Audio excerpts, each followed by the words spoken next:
here. Furnaces, heaters, and even Christmas lights can be to blame. Tonight, several fire departments gathered to collect fire alarms, which they'll install in your home free of charge.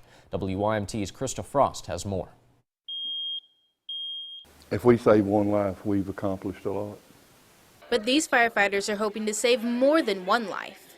That's why 7 departments gathered at the Allen Volunteer Fire Department Wednesday night to collect fire alarms given to them, free.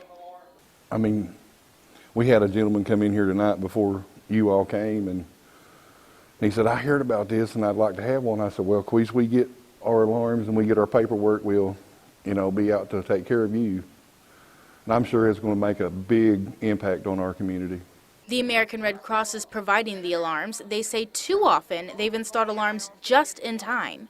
We have got statistics back from where we have gone out and put smoke alarms in, and not long after that they've had a fire and they have gotten out because of the smoke alarm. If they didn't have those, don't know if they would have made it out or not. Jane said a lot of people overlook the simple things when it comes to fire preparedness. For example, where do you keep your phone? What about your keys? If they're not right next to your bed, then maybe you're not as prepared for a fire as you had thought.